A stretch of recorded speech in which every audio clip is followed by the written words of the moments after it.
Hi guys, তোমরা সবাই কেমন আছো? আমার তো খুব শরীর খারাপ। দেখো আমি আর পাচ্ছি না, রান্নাঘরে চলে এসেছি। এই ভাত বসিয়ে দিয়েছি, উচ্ছে সেদ্ধ দিয়েছি, বাড়িতে একটু মাংস নিয়ে এসছে। গায়ে জোর পাচ্ছি না, একেবারেই গায়ে বল পাচ্ছি না, চলতে ফিরতে পারছি না, তাই মাংসটা নিয়ে এসছে। হ্যাঁ, বাড়ির সবারই বলতে গেলে শরীর খারাপ। দেখো মাংসটা কিন্তু অনেক কষ্ট করে কষিয়ে মেখে রেখেছি, এখন রান্না করব। দেখো আলুটা ভাজা হচ্ছে। আমি আর পাচ্ছি না গাইস, তোমরা পাশে থাকো, সাথে থাকো। পাশে থাকলে পরে আমার অতটা কষ্ট মনে হবে না।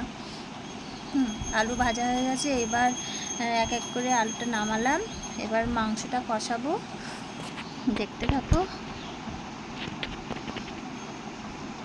আর পাচ্ছি না, আমার শরীর প্রচণ্ড খারাপ। আর আমাদের তো আর কাজের লোক নেই যে কেউ রান্না করে দিয়ে যাবে। দেখো বলতে বলতে আমার কষানোটাও হয়ে এসছে। দেখো গাইস, দেখতে কি ভালো লাগছে না? মনে হচ্ছে, এই দেখেই মনে হচ্ছে না আমি সুস্থ হয়ে গেলাম। হ্যাঁ, আর কতক্ষণে খাবো মনে হচ্ছে, কিন্তু খেতে একেবারেই পাচ্ছি না। হ্যাঁ, মুখটা একেবারেই তেতো হয়ে রয়েছে গাইস। দেখো এমনি কষিয়ে ঝোল দিয়ে দিয়েছি, এবার আলুটা দিয়ে দেবো।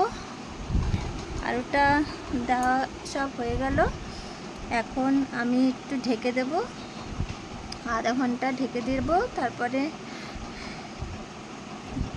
খাবো। দেখতে থাকো, সাথে থাকো।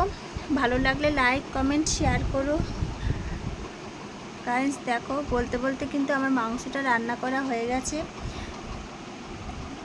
কীরকম লাগলো? ভালো লাগলে লাইক কমেন্ট শেয়ার করো। বাই।